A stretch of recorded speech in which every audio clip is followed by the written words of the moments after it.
The alarms did not scream. That was the first wrong thing. On the night everything changed, I was carrying a tray of cooled fruit through the east corridor of the Velith Palace, when the lights flickered once, dimmed, and steadied again. Nobody else looked up.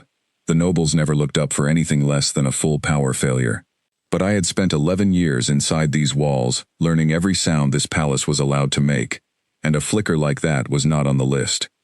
My name is Owen Hale. To the Velith court, I am nothing more than a quiet servant who refills cups and disappears into hallways. To myself, I used to be someone else, a long time ago, before Earth fell under the protection of a species that called saving us a kindness, and called owning us a duty. I do not talk about that other life. I had buried it so deep that even I sometimes forgot it was there. There were nights, early in my time at the palace, when the weight of that buried life pressed against my chest so hard, I thought it would crack my ribs from the inside. I learned to manage it the same way I learned everything else in this place, quietly and without complaint.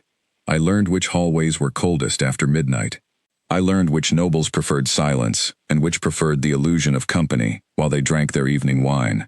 I learned to move through this palace the way water moves through stone, patient, shapeless, never leaving a mark anyone would notice. The other staff mostly left me alone, which suited me fine. A few of them, an older woman named Marla who oversaw the kitchens, and a younger man named Callan who tended the stables, had tried over the years to draw me into conversation, into friendship, into the small kindnesses that made palace life bearable for the rest of the human staff. I had always kept them at a polite distance, not out of unkindness, but because closeness invited questions, and questions were the one thing I could not afford to answer honestly. I set the tray down on a side table outside the private wing of the two princesses, and pressed my palm against the wall panel, the one only staff were trained to use. It should have shown a soft blue light, confirming that the perimeter sensors were active. Instead, for exactly 4 seconds, the panel went completely dark. 4 seconds is nothing to most people. 4 seconds is an entire warning to someone who was trained to notice silence. I stood very still and listened. The palace at night has its own heartbeat, a low hum of climate systems, distant footsteps of guards making their rounds, the occasional murmur of voices from the kitchens 2 floors below. All of it was still there. But somewhere beneath that heartbeat, something had changed. The way a held breath changes a room, without making any sound at all. I told myself it was nothing, a maintenance glitch. The Velith Palace was old, older than most human cities, and old buildings groaned in their sleep sometimes. I picked the tray back up and continued down the corridor, toward the princess's chambers, because that was my duty for the evening, and duty was the one thing that had kept me steady for 11 years. The younger princess, Naira, was awake when I entered, sitting cross-legged on a cushioned bench near the window, watching the twin moons rise over the palace gardens. She was the only member of the royal family who ever looked at me like I was a person and not a piece of the furniture. "You look like you swallowed a stone, Owen," she said, without turning around. Velith hearing was sharper than human hearing, and she always seemed to know when I entered a room before I made a sound. "Just tired, Your Highness," I said, setting the tray down and pouring a cup of the cooled fruit water she liked before sleep. "You're a terrible liar for someone who is otherwise so quiet," she said, finally looking at me. Her eyes, a pale violet that most humans found unsettling and I found strangely calming, studied my face for a moment too long. Something happened in the hallway. I felt it too. Just for a second, everything went too quiet. "It might be nothing," I said, and I almost believed it. Her older sister, Isara, entered from the adjoining chamber at that moment, already dressed for the following morning's court session, even though it was hours away. Isara had never once spoken a full sentence to me that was not a command. She barely glanced my way before addressing her sister. "The guards changed rotation early tonight," Isara said, frowning. "That has not happened in the 2 years I have tracked their schedule." I filed that piece of information away carefully. Isara noticed everything about the palace's routines, mostly because she distrusted almost everyone in it, myself included. If she said the guard rotation had shifted, it had shifted, and there would be a reason for it that nobody had bothered to explain to either of them. I finished pouring the drinks and stepped back toward the door, as was expected of me. Servants did not linger in royal chambers once their task was complete. But my hand paused on the doorframe, and old instincts I thought I had buried, whispered that I should stay a moment longer. "Will there be anything else, your highnesses?" I asked, buying myself a few more seconds to listen to the hallway beyond the door. "No," Isara said, already turning away, dismissing me the way she dismissed every servant in the palace, as though we were simply extensions of the walls themselves. I stepped into the corridor and pulled the door closed behind me, and that was when I heard it. Not a shout, not an alarm, not the clash of any weapon, just a soft, heavy sound, like a body settling onto stone, coming from the direction of the guard post at the end of the hall. I walked toward it slowly, telling myself there would be a simple explanation. A guard tripping over his own boots. A training exercise nobody informed the staff about. Anything ordinary. There was nothing ordinary waiting for me at the end of that hallway. The guard, an 8-foot-tall Velith warrior named Draeth, who I had spoken with dozens of times over the years, always polite in his stiff, formal way, was lying against the wall, with his armor plating scorched at the joints, and his weapon still holstered at his side. He had not even drawn it. Whoever had done this had moved fast enough, and silently enough, that a warrior bred and trained since childhood for exactly this kind of threat never had the chance to defend himself. My hands went cold. I crouched beside him and checked for breath, for a pulse point along his neck, the way the palace medics had once shown the staff during an emergency training session years ago. There was nothing. Somewhere behind me, deeper in the palace, I heard the same soft, heavy sound repeat itself, twice, in quick succession. I stood up slowly, my heart hammering against my ribs in a rhythm I had not felt in over a decade, and looked down the length of the corridor toward the sound. My training, the training I had spent 11 years trying to forget, began waking up piece by piece, like a machine, remembering how to run after years of sitting cold and silent in storage. This was not a malfunction, this was not an accident. Someone was moving through the Velith Palace, taking down trained royal guards one by one, without triggering a single alarm, without making a single sound loud enough to draw attention. And the direction they were moving in led directly back toward the private wing, where 2 princesses sat behind a door I had just closed, believing themselves safe. I thought about running for help. I thought about shouting, about pulling the emergency signal built into the wall panel beside me. But even as those thoughts crossed my mind, another part of me, an older, colder part, was already calculating how long it would take for reinforcements to arrive, and comparing that number against how many guards had already fallen silent in the space of a few minutes. The math did not favor waiting. I looked down at Draeth's weapon, still holstered at his side, untouched. My hand hesitated over it for only a moment, before old habit made the decision for me. I had promised myself, when I first came to this palace, that I would never again be the kind of person who reached for a weapon. I had built 11 quiet years around that promise, but promises made in peace do not always survive contact with the truth of who a person really is underneath. I took the weapon. The corridor ahead of me stretched dark and silent, broken only by the soft blue glow of emergency lighting along the floor. Somewhere behind that darkness, whoever had come for this palace tonight was still moving, methodical and patient, and they were getting closer to the one door in this entire building that I had sworn, quietly and privately, over 11 years of pouring tea and standing silently in corners, that I would never let anyone pass through uninvited.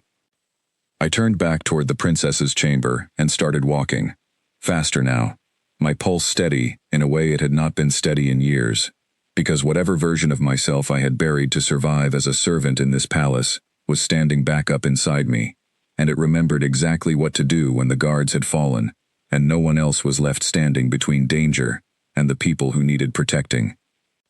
Behind me, the last working light in the corridor flickered once and went out completely, plunging the hallway into a darkness that felt less like an accident and more like an invitation. Somewhere far below the palace, in a part of my mind I had spent 11 years trying to keep sealed shut, a familiar coldness began to spread through my chest, sharpening my senses in ways I had almost forgotten were possible.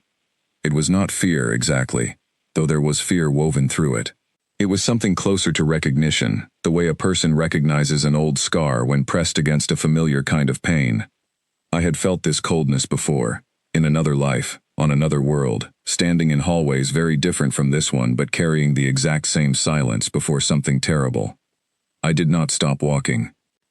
The weapon in my hand felt heavier than it should have, not because of its weight, but because of what carrying it again meant.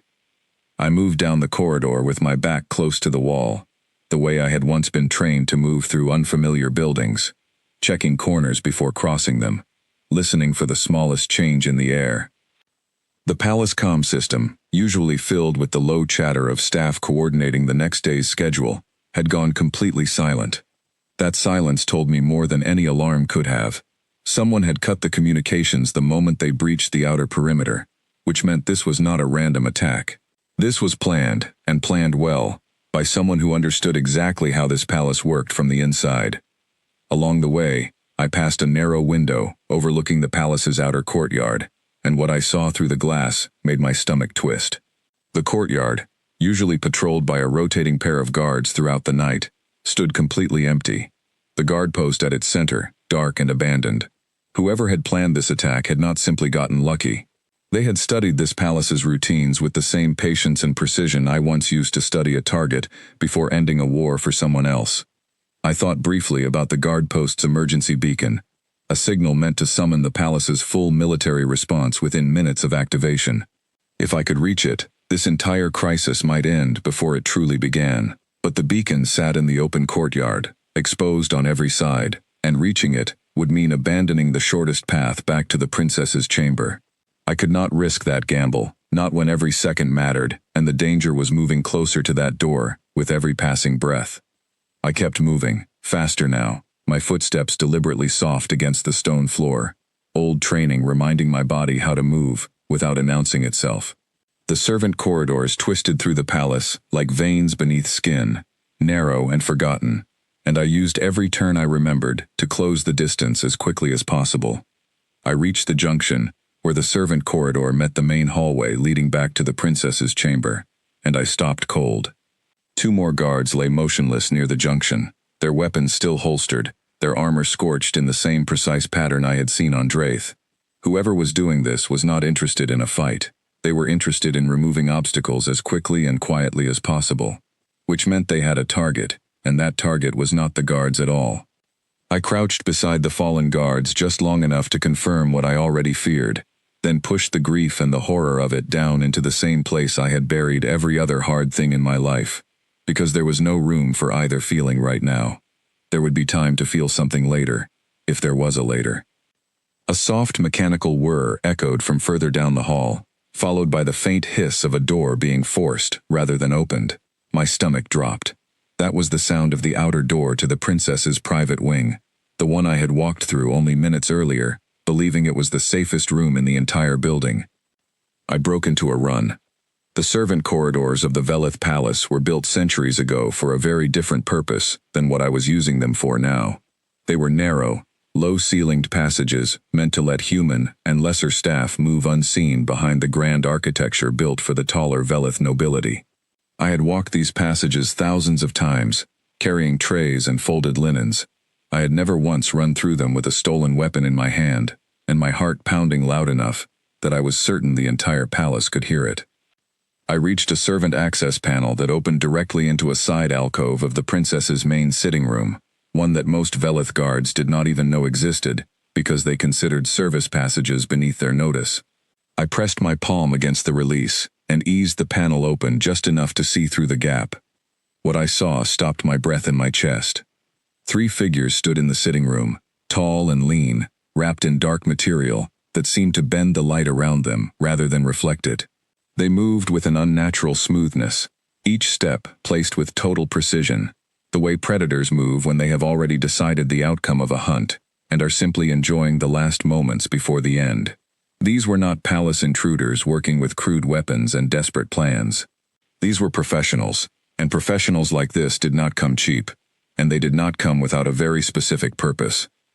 Isara stood near the far wall, her ceremonial blade drawn, her posture defiant, despite the way her hands trembled just slightly at her sides. Naira was behind her, pressed against the wall, her violet eyes wide with a fear I had never once seen on her face in all the years I had known her. One of the intruders raised a weapon toward Isara, unhurried, almost bored, as though this entire encounter was simply an inconvenient delay before the real objective. I did not think, I acted. I pushed the access panel fully open and stepped into the room, raising the borrowed weapon and firing a single controlled shot at the nearest intruder, before any of them fully registered that a fourth person had entered the space. The shot struck true, dropping the first figure instantly, and for one suspended second, the room went completely still. Then chaos returned, faster and louder than before. The second intruder spun toward me, weapon raised, and I threw myself sideways behind an ornate stone pillar, as a bolt of energy scorched the wall exactly where I had been standing a heartbeat earlier. My shoulder collided hard with the pillar, sending a jolt of pain down my arm, but I did not have time to acknowledge it. I leaned out just far enough to fire again, catching the second intruder across the leg, forcing them down onto one knee with a sharp, inhuman hiss of pain. The third intruder used the distraction to lunge toward Isara, closing the distance in a blur of motion. Isara raised her ceremonial blade in a desperate defensive stance, more instinct than training, and managed to deflect the first strike, though the force of it sent her stumbling backward into the wall beside her sister. I abandoned the cover of the pillar and closed the distance myself, tackling the third intruder from the side before they could press their advantage. We hit the floor together in a tangle of limbs, and for a moment, all the careful, quiet discipline I had built over 11 years of serving tea and folding linens disappeared completely, replaced by something older and far less gentle. I do not remember every detail of what happened next. I remember the weight of the intruder beneath me, the sharp resistance of their armor, the desperate strength it took to keep their weapon pointed away from the princesses. I remember Isara's voice shouting something I could not fully process. I remember finally gaining enough control to disable the intruder, leaving them unconscious rather than continuing further, because some quiet part of me still refused to cross a line I had promised myself I never would again, unless there was no other choice left. When I finally pushed myself back onto my feet, breathing hard, my hands shaking with adrenaline rather than fear, the room had gone eerily quiet. The second intruder, wounded and outnumbered, had retreated through the same door they had forced open only minutes earlier, choosing to abandon the mission rather than continue against unexpected resistance. 3 guards had fallen tonight to reach this room, and in the end, it had not been a guard who stopped the intruders from finishing what they came here to do. I turned to face the princesses, still holding the weapon loosely at my side, my chest heaving from exertion. Naira stared at me with an expression I could not fully read, somewhere between shock and something closer to awe. Isara stared at me too, but her expression held something sharper, something closer to suspicion, as though the servant she had spent years dismissing had just revealed himself to be someone else entirely, someone she did not recognize and was not sure she trusted. "Owen," Naira finally said, her voice barely above a whisper. "What are you?" I opened my mouth to answer, but before a single word could leave my lips, a new sound echoed from the corridor beyond the broken door, heavy and deliberate, growing louder with every passing second. Footsteps, many of them, moving with the same unnatural precision as the intruders who had already come through this room once tonight. Whatever had attacked this palace was not finished, and whatever answer I owed the princesses about who I really was would have to wait, because right now, there was only one thing that mattered.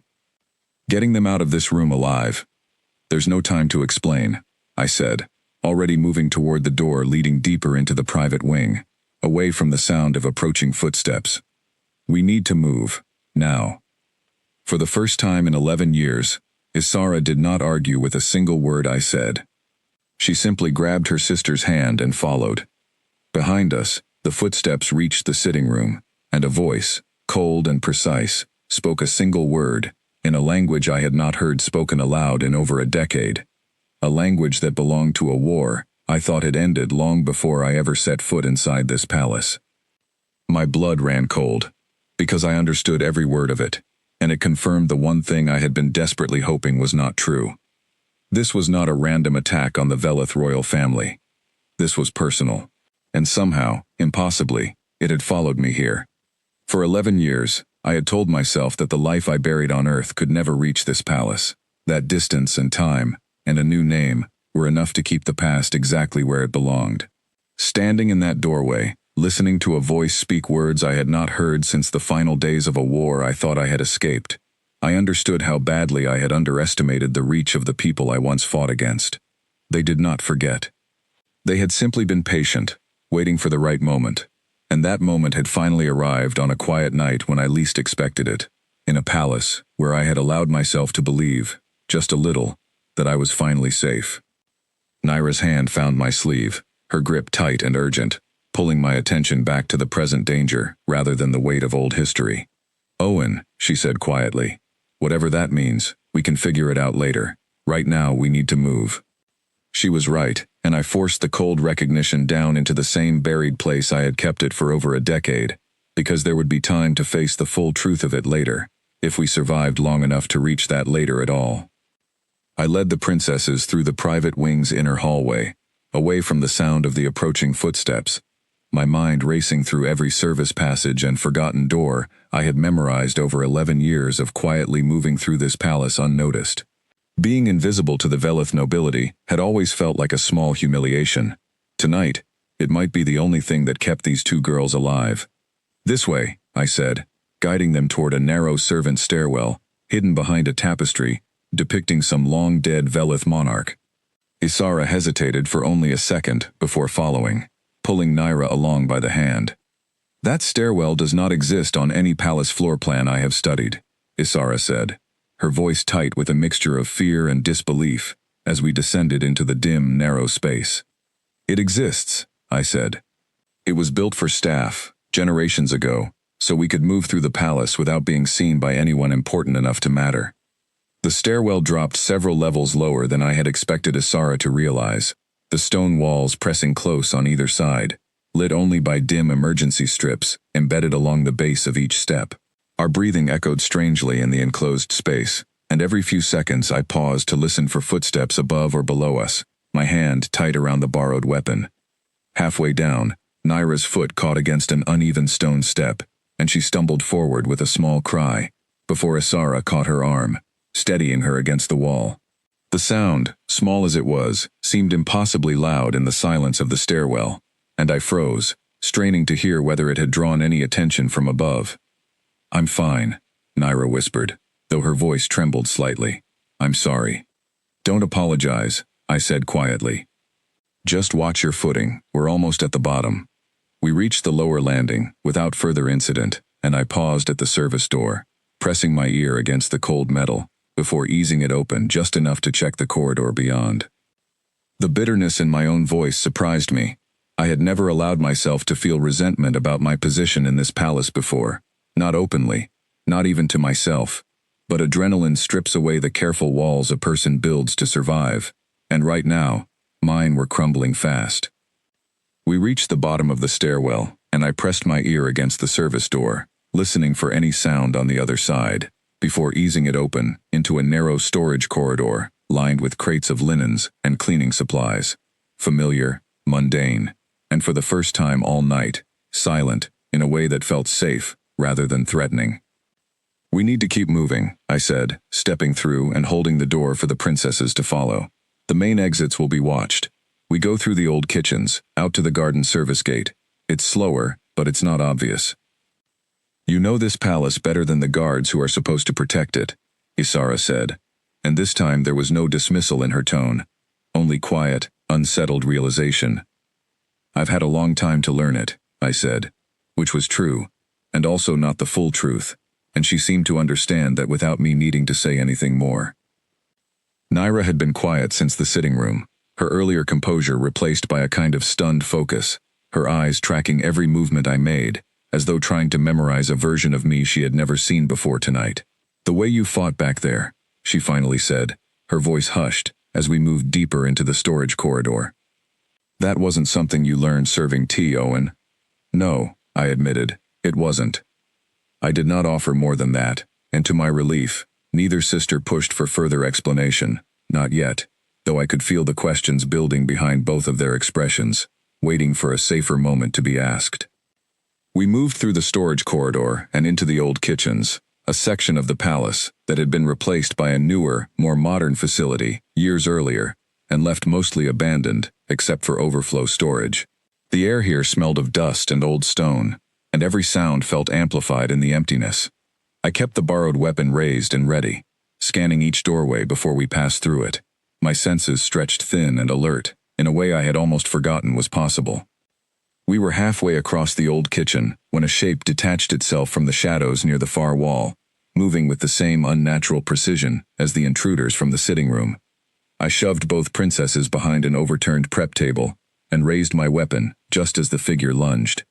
The fight that followed happened too fast for careful thought. I relied entirely on instinct, on muscle memory buried so deep I had assumed it was gone for good, blocking a strike aimed at my ribs, countering with enough force to stagger my opponent back a step, using the momentum to put distance between us before firing a shot that finally dropped them to the stone floor. I stood there for a moment, breathing hard, my hands trembling slightly now that the immediate danger had passed, and turned to check on the princesses. Isara had positioned herself protectively in front of her sister, the ceremonial blade still gripped tightly in her hand, her expression a complicated mixture of fear and something that looked almost like respect. "There will be more of them," I said, forcing my voice steady. "We need to reach the garden gate before they regroup." Isara knelt briefly beside the fallen intruder, studying the strange dark material of their uniform with obvious unease. "This isn't standard raiding gear," she said. "This is designed for infiltration, not combat. Whoever sent them expected to move through this palace without ever being seen." "They didn't expect resistance," I agreed, pulling her gently to her feet. "Which means whatever plan they had is already falling apart. That works in our favor, but only if we keep moving before they adjust." Naira had gone quiet again, her earlier fear replaced by a kind of exhausted determination that reminded me, briefly, of the young resistance recruits I had once served alongside, ordinary people forced to become something harder than they ever expected to be in a single terrible night. I understood, watching her now, exactly what that transformation cost a person, and I felt a fresh stab of guilt, knowing that my hidden past was the reason she was being forced to feel it at all. We pressed onward, moving faster now, the adrenaline of the second encounter pushing us past the fatigue that had begun creeping into all of our limbs. As we approached the service exit leading toward the palace gardens, I heard the cold, precise voice again, closer this time, speaking the same language I had recognized in the sitting room, the language of an empire I had spent 11 years trying to forget had ever existed.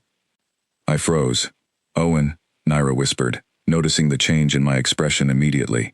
"You understand what they're saying." I did not answer immediately, because answering meant confirming something I had spent over a decade running from. But there was no more room left for silence, not with danger this close, and the truth about to catch up with all three of us, whether I chose to speak it or not. "That language belongs to the Threll Dominion," I said quietly, each word feeling like it cost something to say aloud. "They're the empire that attacked Earth, generations ago, before your people intervened, and brought what remained of humanity under the Compact's protection." Isara's eyes narrowed. "The Threll Dominion signed a treaty of withdrawal, decades before you were even born, human. Why would they send an assassination squad into a Velith palace now, tonight, targeting the royal family?" "I don't think they're targeting the royal family," I said slowly, the pieces finally arranging themselves into a shape I did not want to see. "I think they're targeting me."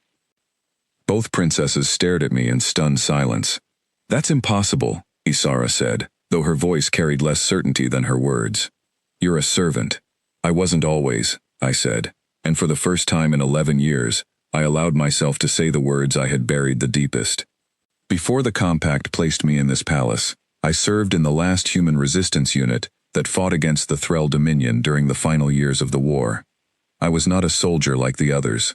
I was trained for a very specific purpose, to eliminate high-value Threll commanders before they could organize counterattacks against what remained of our defenses. I was good at it. Good enough that the Dominion placed a bounty on my identity that never expired, even after the war ended and I was given a new name and a quiet placement here, hidden among a species they assumed would never think to look closely at one more human servant among thousands. The old kitchen fell silent, except for the distant, growing sound of approaching footsteps. "They didn't come here for your family," I continued, forcing myself to keep speaking, even though every instinct screamed at me to stop, to keep the truth buried the way I had for so many years.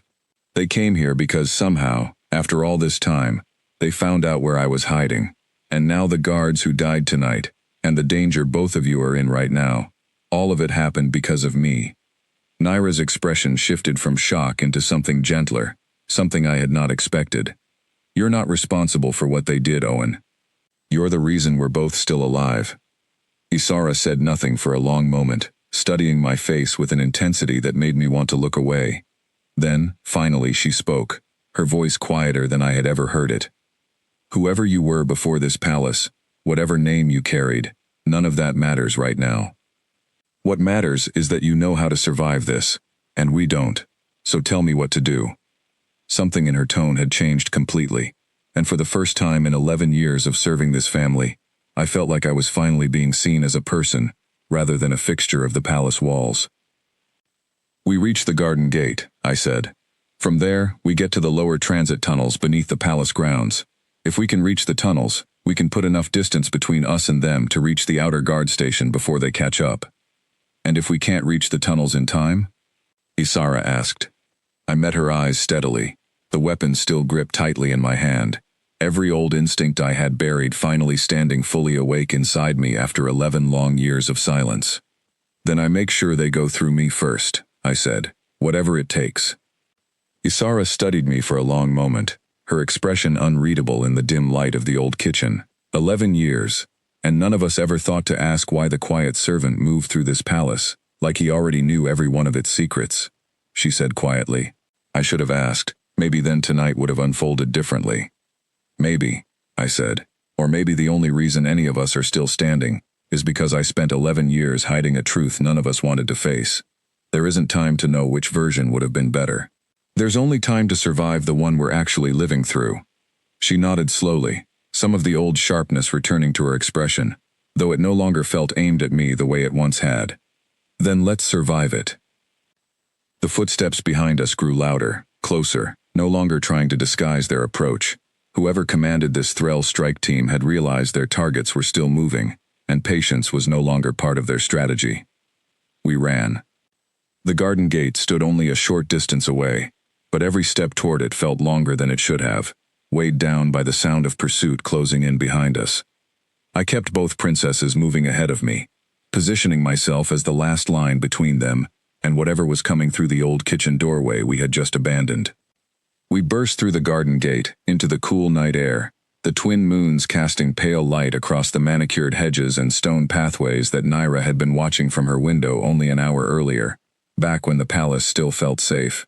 Now those same gardens stretched ahead of us like an obstacle course between survival and disaster.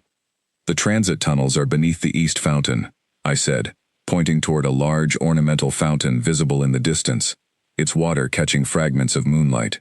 "There's a maintenance entrance hidden behind the stonework. It leads down into the tunnels used for palace deliveries." We moved quickly across the open garden path, every instinct in me screaming at how exposed we were out here, away from the cover of the palace walls. I scanned the shadows along the hedges as we ran, watching for any sign of movement that did not belong. The garden, so peaceful under normal circumstances, now felt like a different place entirely, every rustle of leaves in the night breeze setting my nerves on edge. Naira kept pace beside her sister, her breathing ragged from exertion, while Isara moved with a controlled determination that told me she had found some deep reserve of composure, despite everything that had already happened tonight. A distant sound, metal against stone, echoed from somewhere behind the hedges to our left, and I raised my hand sharply, signaling both princesses to stop. We stood frozen for several long seconds, listening, until the sound did not repeat itself, and I finally motioned for us to continue moving, slower now, more cautious. We were halfway to the fountain when a figure stepped out from behind a tall hedge directly in our path, tall and composed, without the cloaked stealth gear the other intruders had worn. This one wore something closer to formal armor, marked with symbols I recognized instantly from a war that had shaped the entire first half of my life, the Thrall commander. "Owen Hale," the commander said, and hearing my true name spoken aloud after 11 years of being called nothing but servant or boy, or occasionally not called anything at all, sent a jolt through my entire body. Though I understand that is not the name you carried when you ended the lives of 11 of our highest-ranking field commanders during the final campaign. I pushed Isara and Naira slightly behind me, my weapon raised, though I already understood that a single weapon, was not going to be enough against someone of this commander's evident skill and rank. "You have no business here," I said, keeping my voice level, despite the way my pulse hammered against my ribs. "Whatever debt you believe I owe the Dominion, it has nothing to do with the Velith royal family." "On the contrary," the commander said, taking a slow, unhurried step closer. "Their presence here tonight is simply a fortunate consequence of timing. We came for you, Owen Hale. The princesses were never our primary objective, though their deaths tonight would certainly send an appropriate message to the Velith house about the cost of harboring Dominion fugitives within their borders." Beside me, I felt Isara stiffen, her ceremonial blade raised, despite the obvious futility of it against an opponent like this. Naira remained close behind her sister, her earlier fear replaced now by a fierce, steady resolve that surprised me. "Then let them go," I said. "I'll surrender myself. That's what you came for, isn't it? Take me, and leave the princesses out of this entirely." The commander studied me for a long moment, something almost like amusement crossing their otherwise composed expression. "A noble offer. Unfortunately, our orders extend beyond simply retrieving you. The Velith house has grown too comfortable believing their protection of your species carries no cost. Tonight was meant to remind them otherwise." I understood then, with a cold certainty, that surrender was never going to be enough to save anyone in this garden tonight. This commander intended to complete the mission fully, regardless of what I offered in exchange. "You speak as though the Velith house has done humanity some great kindness," I said, my grip tightening on the weapon in my hand. "Perhaps you're right, that the compact came with a cost none of us fully chose, but these two have never once raised a weapon against your people. Whatever quarrel remains between the Dominion and myself, it does not belong to them." "Quarrels rarely respect such careful distinctions, Owen Hale," the commander replied, tilting their head slightly, studying me the way a hunter studies prey that has, against all expectation, learned to bite back. "You of all people should understand that better than most, given how many of our own commanders never saw your blade coming during the war you claim to have left behind." The words landed exactly where they were meant to, and for a moment, the old guilt I carried threatened to rise up and steal the focus I desperately needed to hold on to. I pushed it down, the way I had learned to push down everything that threatened to slow me at the worst possible moment. "Then I suppose we're not finished here," I said quietly, and before the commander could respond, I moved.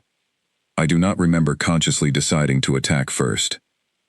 The decision seemed to happen somewhere beneath conscious thought, the same place where all my old training had been sleeping for 11 years, finally waking fully and taking control. I closed the distance between myself and the commander in a burst of speed, weapon raised, and the fight that followed was unlike anything that had happened earlier that night.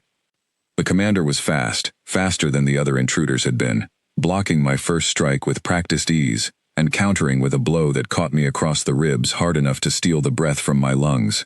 I staggered back, forcing myself to keep my footing, and returned with a strike aimed low, forcing the commander to shift their stance to avoid it. Behind me, I heard Isara shout something, and out of the corner of my eye, I saw her moving, not retreating as I had expected, but circling wide around the fight, positioning herself to create an opening. Whatever fear she had carried earlier in the night had been replaced by something sharper, more determined. I pressed my attack, forcing the commander backward, step by step, drawing on reserves of strength and focus I had not called upon in over a decade. The exchange was brutal and fast, each strike and counter happening in the space of a breath, and though I managed to land several solid hits, the commander's skill was undeniable, honed over years of combat far more recent than my own. A sudden strike caught my shoulder, sending a sharp burst of pain radiating down my arm, and I staggered, my weapon nearly slipping from my grip. The commander pressed the advantage immediately, closing the distance for what would clearly be a decisive blow. Isara moved first. She had circled fully around during the exchange, and now she lunged forward with her ceremonial blade, striking not at the commander directly, but at the weapon they were preparing to bring down against me, knocking their aim off balance at exactly the right moment. It was not a killing blow, not even close to one, but it was enough, buying me the half-second I needed to recover my footing and respond.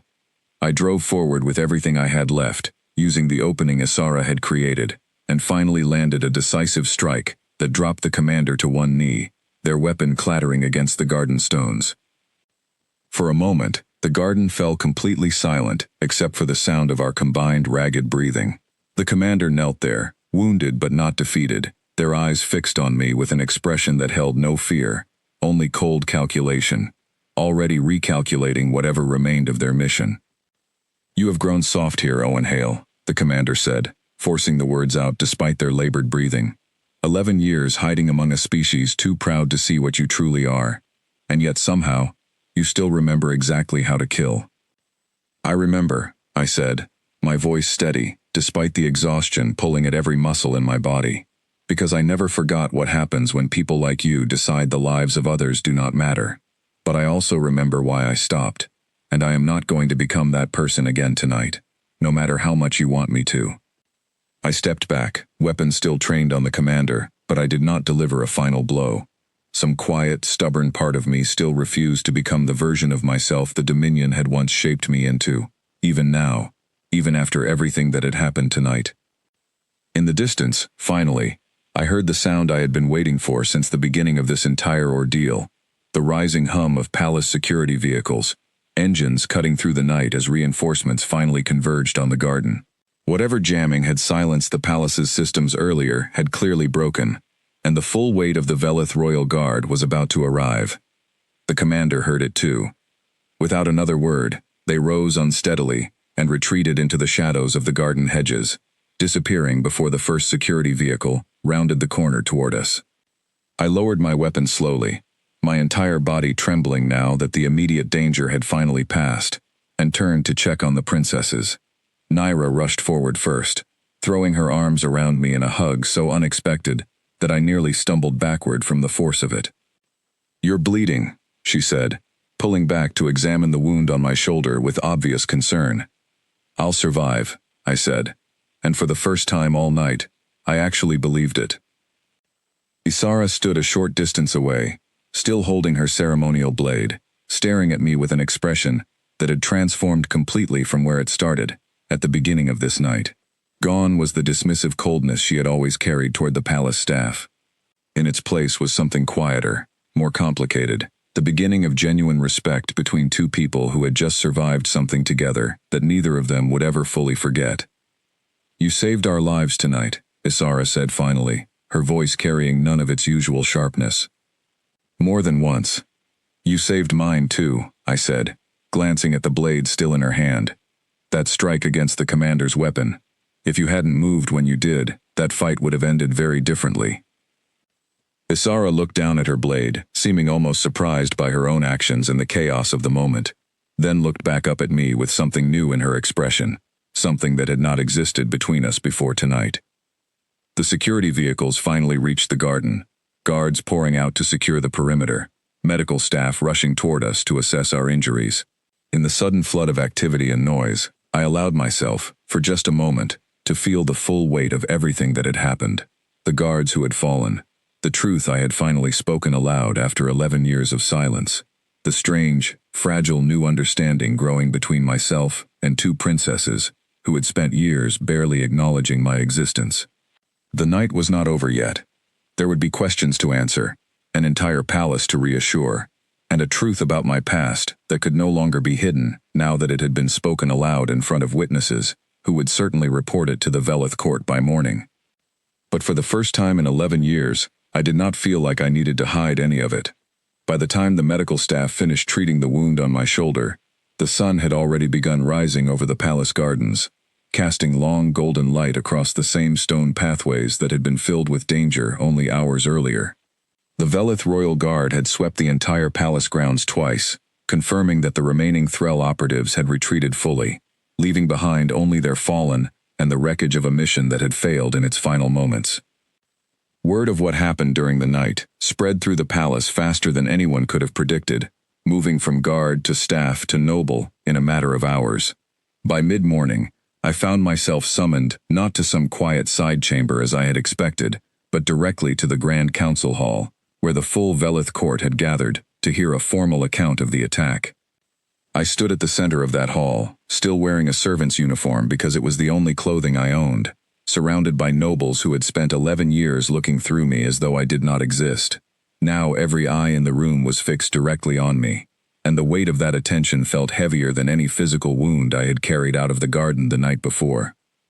King Vesserin, ruler of the Velith house, and father to both princesses, sat at the head of the council table, his expression unreadable, in the way that all skilled rulers learn to master. Beside him sat Isara and Naira, both freshly rested, both watching me with expressions that had softened considerably since the desperate hours of the previous night. "You will explain," King Vesserin said, his voice carrying the weight of formal authority, "exactly who you are, and why an assassination squad from the Threll Dominion targeted my daughters, specifically because of your presence in this palace." I took a breath and, for the second time in less than a day, spoke the truth I had buried for over a decade. I told the council about my life before the compact, about the resistance unit I had served in during the final desperate years of humanity's war against the Threll Dominion, about the specific and difficult role I had played within that unit, one that required a particular kind of skill most people were never asked to develop.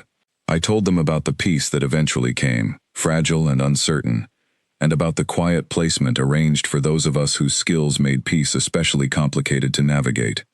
I told them how I had been given a new name and a new life within the Velith Palace, hidden among thousands of other human servants, believing that anonymity would be enough protection to let me finally leave that old life behind for good. I told them how wrong I had been.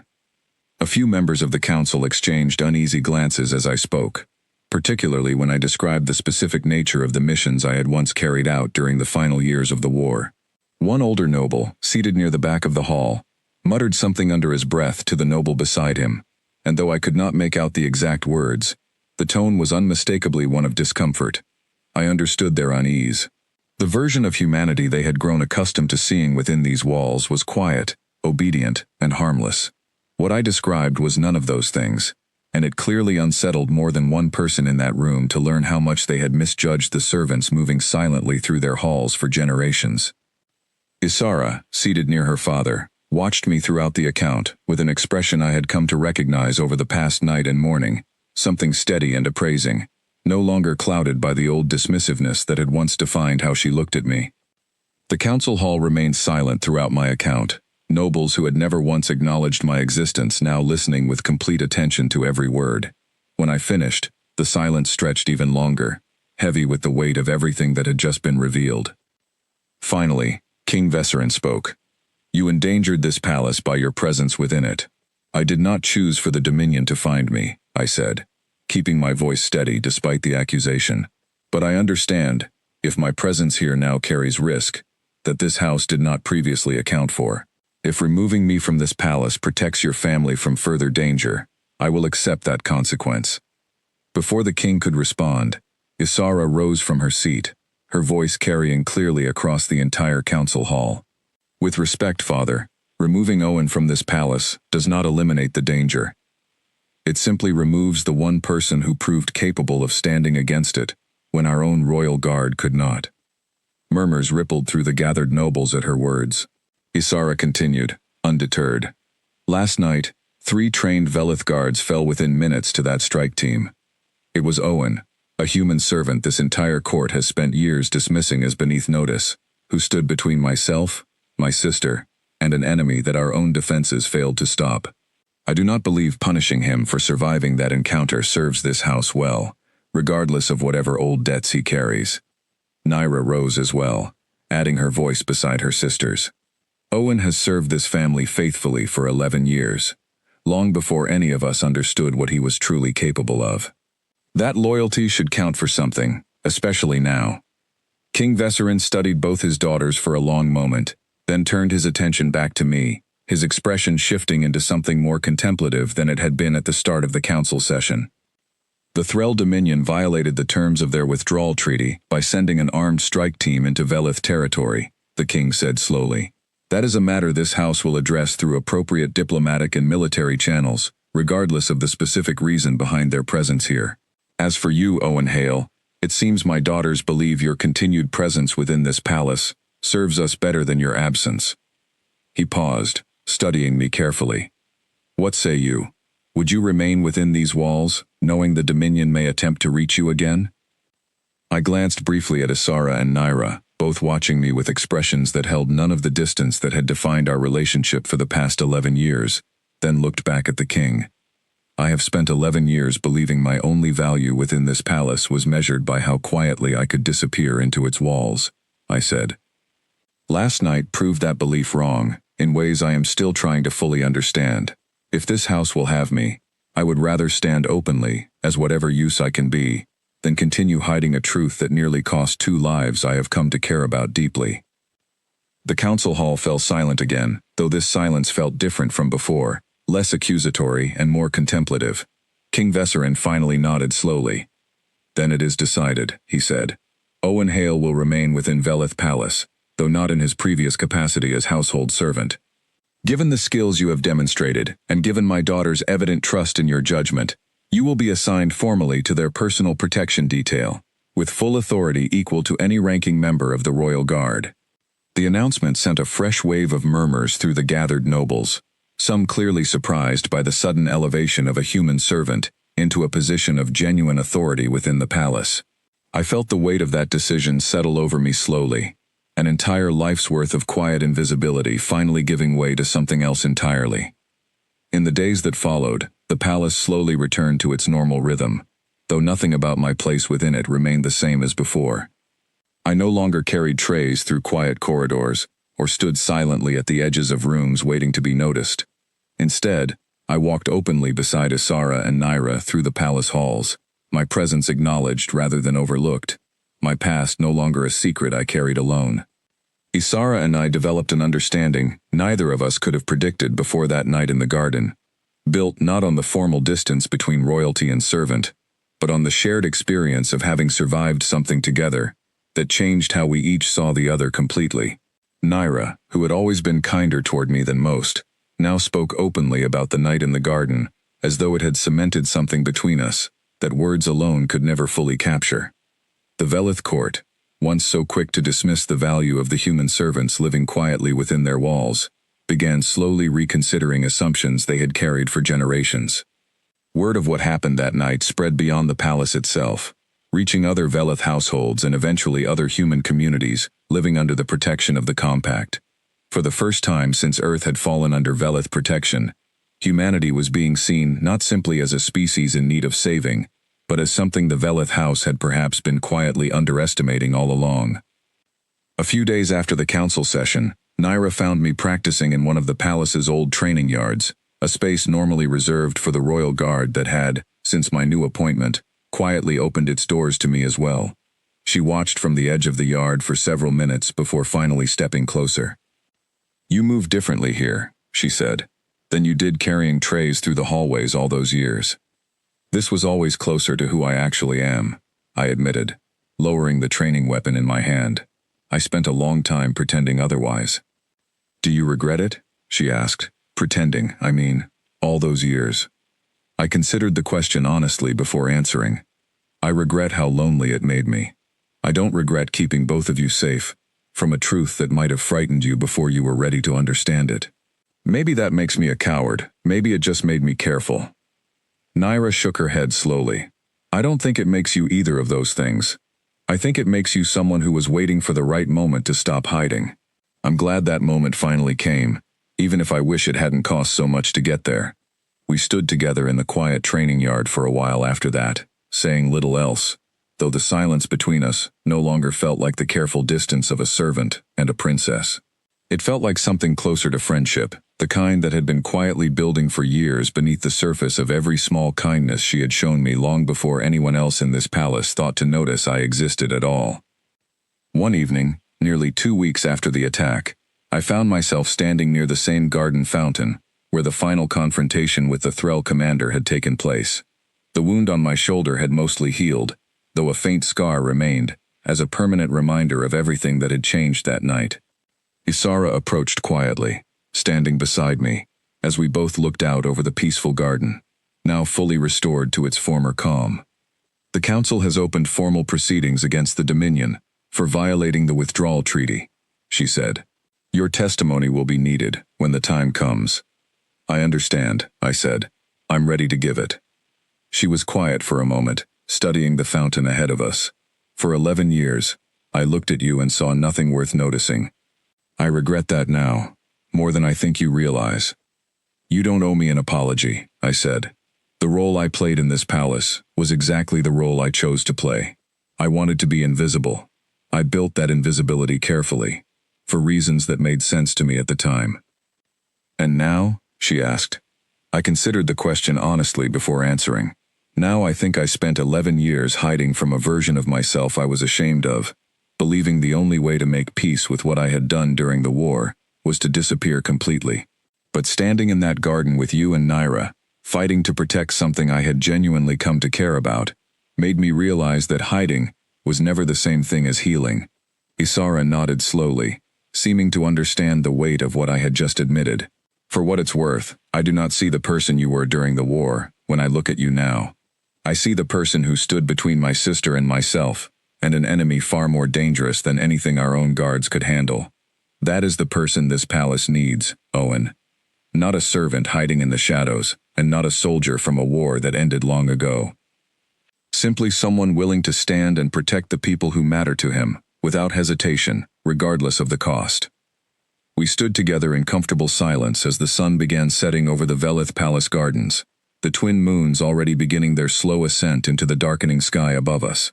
Somewhere inside the palace walls, Naira was likely watching the same sunset from her window, just as she had been doing the night everything changed. The guards who fell that night were honored formally by the entire Velith court, their sacrifice remembered as the reason reinforcements were eventually able to reach the garden in time.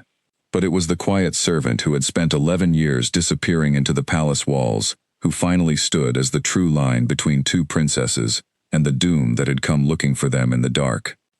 And for the first time since Earth had fallen under Velith protection so many years earlier, one house within that vast alien empire finally understood exactly what humanity was truly capable of, when given the chance to stand openly instead of hiding quietly in the shadows. I was no longer invisible. And for the first time in 11 long years, I did not want to be.